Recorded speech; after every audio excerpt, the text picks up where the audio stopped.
The guest is Dr. Charles Kimbrough, a longtime NAACP activist, and the topic is the Korean War and civil rights. And of course, Dr. Kimbrough, over these last few minutes that we have here, give us some idea in terms of what it was like to be a part of the military when you went in. Of course, you came out and was able to take advantage of the GI Bill.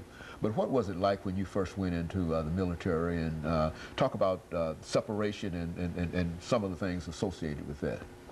Well, I was in the Army for a period of 6 years.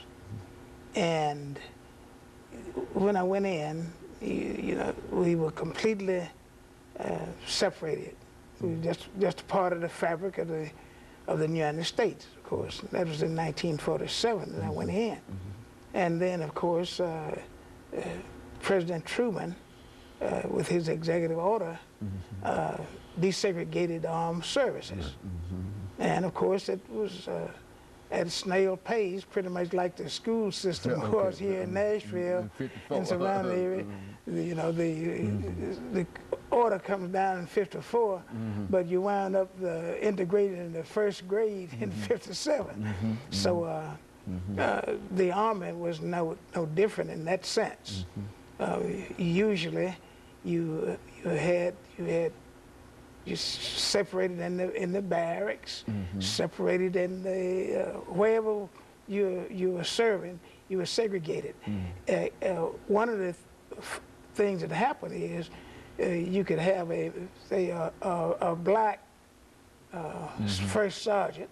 He's going to do the drilling and the direct orders, and then the white lieutenant. If you had a black lieutenant, it'd usually be a second lieutenant and a white first lieutenant. But so it's always that pecking order from the top down. Then, of course, my second tour saw some differences, many more differences, in that you started to have, you'd have blacks and whites eating in the mess hall together, and, but still going back to their, for the most part, their separate units. Okay. Of course, eventually, I saw greater aspects of desegregation in that I was at Fort Benning, Georgia at one point in time. That was still during the Korean War, but having gotten wounded and came back stateside, where as a black person, I was trained by a white sergeant for be over the orthopedic ward, and then I got in position to do that myself. But racism being what it was, the person, a captain, wanted me to train a white individual to take my job. So rather than do that, of course, I went back and spent, I didn't have to go back, having been wounded, to go back overseas, but I elected to go back. And because you didn't, I guess that's why I've tried to stand up a little straighter to people now, because in the military, you know, you can get court-martialed for doing some of the things that, by objecting to certain orders, however ridiculous they might be. But that was a part of the military. And of course, we did see, and it's commonplace now, but whites and blacks start playing basketball together, boxing matches, you know, all that kind of thing was integrated. And so it was very, very slow coming around in terms of just bringing even the Army together. And all this time, for the most part, society is still as segregated outside of the military, is still much more segregated than the military was. Well, that is true. You can have a little more control, apparently. See, for instance, you know, President Truman, his desegregation order was in 1948. We don't get the Supreme Court order to desegregate public schools until 1954. And then they said, with all deliberate speed, which meant you it gave that grade a year, so to speak, as well as certain years of just outright resistance. You didn't have that kind of thing in the military. Although you had many aspects of segregation still existing after the order. Now you were wounded in the war itself, were you not? Well, now how did we fight as separate units? How did that? Well, you fought as separate units. I was in the 24th Infantry Regiment, and of course the 25th Infantry Regiment is over on one flank, and the 24th is on another flank.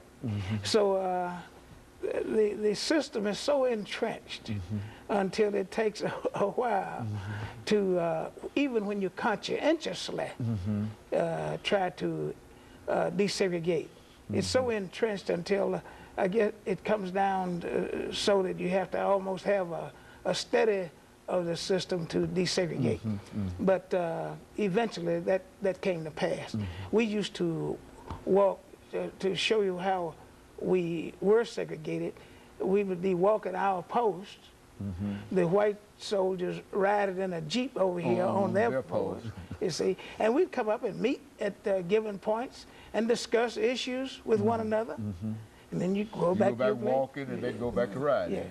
So that's a part of the system. But I did start working in the dispensaries and the hospitals where segregation was not an issue.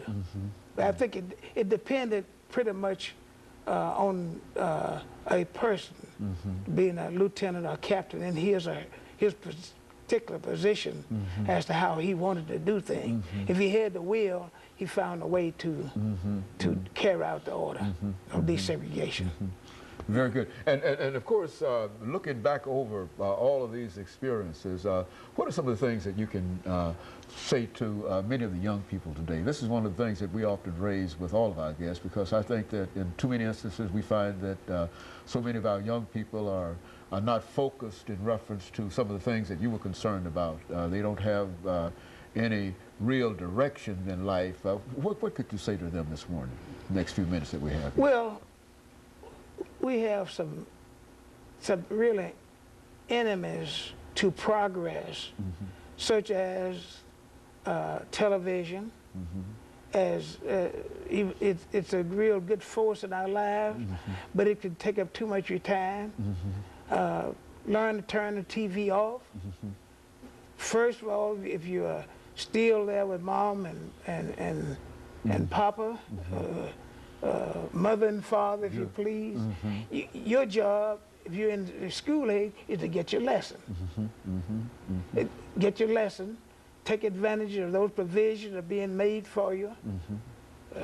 Since that's your job to get your lesson, be sure you come up with a good report card. Appreciate your mother and your father for the persons that they are. They're providing for you. Don't take advantage of their absence while they're trying to make a living and you get into something that you should be getting into at home, because you pay now or later. Too many of our young black men are paying in the prison system, but not following directions, parental guidance. So there's just not too many shortcuts, and you don't have as much time as we had at that time to pick up on issues. It's just the age of technology. It's not horse and buggy days any longer.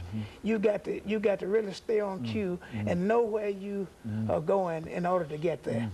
But keep in mind that wherever you're going, you're closer to it than you think. If it's in the wrong direction, you're near. If it's in the right direction, you can thank God and stay on the right in the right direction. Say something over the last 40 seconds that we have about voting. Should they participate in voting? You know, there's a reason that people don't want you to vote. And if you think about Tuskegee, for instance, where in Macon County, you had a 28-sided county in and around the houses and cutting out black people to keep them off the voting rolls. then you know that voting is important. Very good. And of course, Dr. Kimbrough, we have to end it here, and let me simply thank you for the excellent information that you've given us and the inspiration in a real sense that you've given us. And let me encourage our audience to tune in again next week for another informative edition of Comments. Thank you and good morning.